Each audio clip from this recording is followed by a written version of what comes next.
You ever feel like a cruise ship is a giant floating theme park full of hidden fees and a bunch of upsells designed to separate you from your vacation budget? But today, not on my watch. In the next 20 minutes or so, you'll pick up 15 cruise line defying moves. Listen, these are really going to change the game that keep your cash in your pocket, stress off your shoulders, and you can control firmly what's in your hands. Trick number 15, it's a bit spooky, clever enough.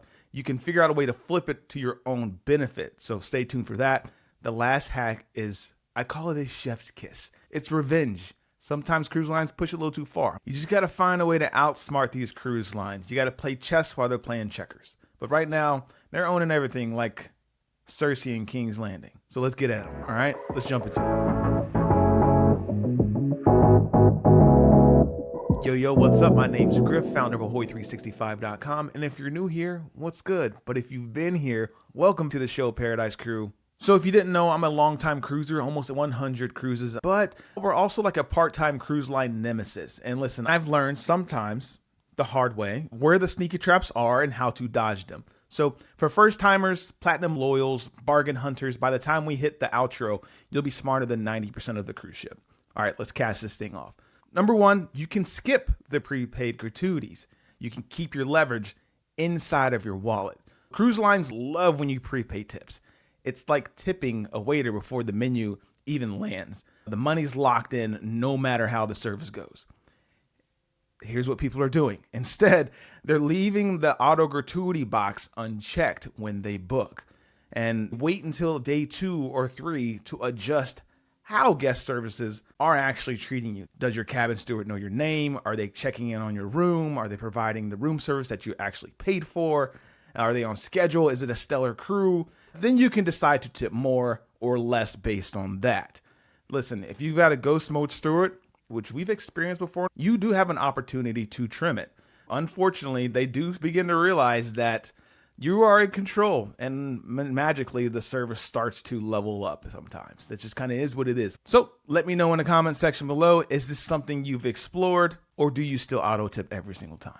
I've also seen cruise passengers, once they remove the auto gratuities, they hand out cash to each and individual person that is actually giving them top tier service. That means customized tip for your wait staff, the bar staff, the room steward, and the people who wash your sheets.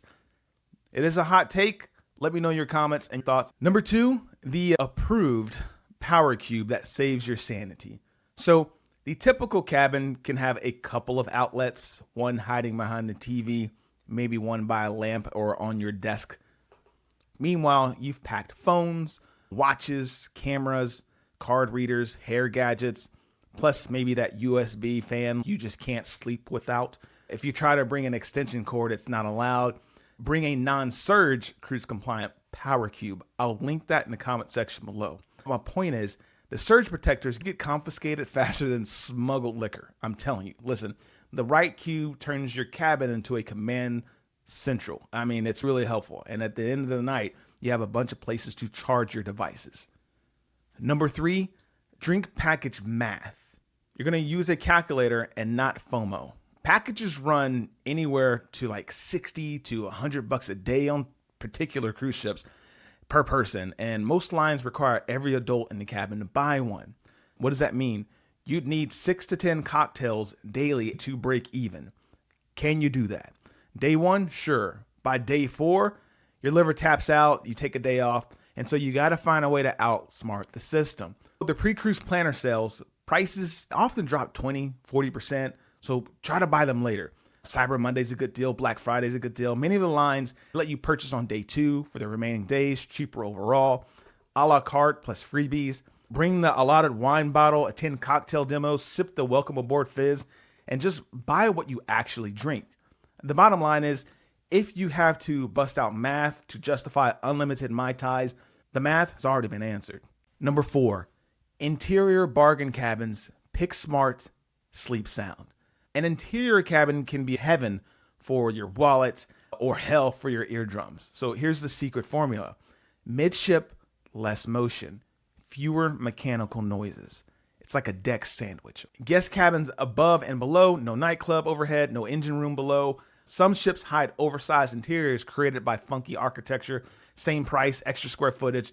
Grab the deck plan, spend 3 or more minutes, and you'll nap like royalty in a windowless box that doesn't really rumble like a freight train at night. Keep that in mind when you're booking your cabin. If you need help with that, you can always reach out to us below by clicking www.ahoy365.com/vacation. Let's jump into number 5. Embarkation day. You can skip the buffet line stampede. This one's just goated. Everyone boards hungry and races straight to the Lido deck buffet. Result, madhouses, crazy lines. Savvy cruisers pivot to the main dining room or a low-key specialty spot serving a chilled-out lunch with real menus and silverware. You'll finish dessert while the buffet crowds are still hunting for forks. Some cruise lines have to-go windows like pizza at Sorrento's with Royal Caribbean, or Guy's Burgers on Carnival Cruise Line, or just quick little bites to eat like pizza and burger on the MSC's World America, where it's unlimited chicken nuggets. Number 6, off-peak dining equal hot food, zero chaos. Let's dive in. Dinner at 6:30 p.m. is culinary rush hour. Slide earlier, 5:30, or, fashionably late, after 8, you get fresher dishes. Window tables are suddenly available. Same thing for breakfast. You'll be able to get that fresh bacon first thing in the morning, if that's your jam, around like 7 a.m. You'll also have an opportunity to have breakfast by the pool. No one will really be there. We were able to watch movies by the pool all day in a prime real estate spot, eating fresh bagels. It pays to wake up a little bit early. Number 7 is just kind of hidden, included eateries. I say hidden because people just kind of forget about them. It's like a third option for you. If the buffet and dining room aren't really your jam or just part of the whole story for you, ships tuck away made-to-order omelet counters down in the back, quiet pasta bars, late-night pizza windows, and secret taco stands by the pool. If you go up and around, especially on Oasis-class ships, you'll find a place called El Loco Fresh, so you get like your burrito bowls and stuff like that. But you can also do free room service, continental breakfast, coffee, pastries, no surcharge. You definitely need to tip someone, but my point is you don't have to wait in lines. If you wander on day 1, you can map out those freebies, kind of feast like an insider for the rest of the week. So it pays to just kind of roam the ship or watch some ship tours on YouTube before you go on the cruise. Cover the peephole. People don't realize it, but on certain ships, cabin peepholes can be reverse viewed with the right trick lens. So you'll want to pack a stick-on slider cover for it. Some cruise lines have that little window cover on the peephole, but if you're a person that really prefers privacy, you'll want to pack a stick-on slider cover or even a Band-Aid to put over the peephole. It's a 2-second install, total peace of mind. Seasoned guests treat it like buckling a seatbelt, quick, simple, non-negotiable for them. If that is someone like you, that's the tip. Number 9, if you're looking for the quietest cabins, the brochure will not highlight. So marketing focuses on balcony sunsets, not what's above the ceiling. If you're someone craving absolute zen, mid-deck cabins sandwiched by other staterooms, aft balconies, one deck below the buffet, chair drag noise is just really, really real. Far from service elevators and stairwells, those carts roll on at like 2 a.m. You'll need to chat with the cruise line and ask very bluntly, which decks are the quietest? They just don't really lead with it. Number 10, cruise ship photographers, like the glam shot on formal night, $30 for a print, $20 for digital. Instead, try to locate the same grand staircase at like 5:45 p.m. Put your phone on portrait mode, hand your phone to a cruise passenger or friend, family member. Make sure it's on portrait mode. Boom, free natural smile, no watermark. You get your photos. If you want pro lighting, many ships let you preview prints before buying. And listen, I don't condone this because technically it is stealing. People will just take a photo of the photo. I mean, it's $0, same memories, but I'm just saying, that's what people are doing. Anyways, number 11, let's jump into it. Daily drink special.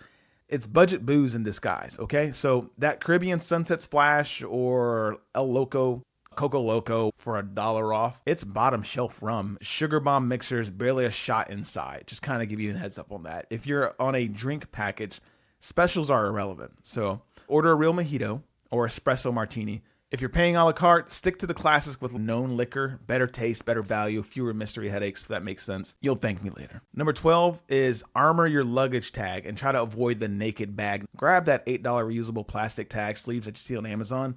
I'll link them in the description box below, but it's plastic. You can slide the paper inside, snap it to your bag, and you're good to go. Beats 2 days of wearing airplane clothes while your suitcase is just vacationing around the world. Find it because your tag fell off the bag. Number 13, you can disembark last or just really, really early in the morning. Unless you've got a crack of dawn flight, enjoy a final leisurely breakfast, wait out the luggage tug of war, and by 9:30 a.m., elevators are pretty much empty. customs hall or a ghost town. Bags are lined up like loyal puppies. The crew prefers staggered departures. You get Zen vibes. Everyone wins. I think the best company that's great at disembarkation is probably Virgin Voyages. Like, you don't have to leave the ship till like 11, which is fantastic. If you're interested in Virgin Voyages, you can always click that link in the description box below. But you can take your time. But I personally like to wake up super early and jet because I want to get on the road and get back to editing some videos for you guys. Your cabin equals a hotel room, not a panic room. Security can enter anytime for any safety checks, strong odors, or mystery noises, even with the D&D magnet up. So that's do not disturb, okay? So don't stash contraband, electric kettles, or practice drum solos at midnight. They will just come in, all right? You need to treat the room like a hotel. Courteous volume, nothing illegal, zero worries when a knock comes.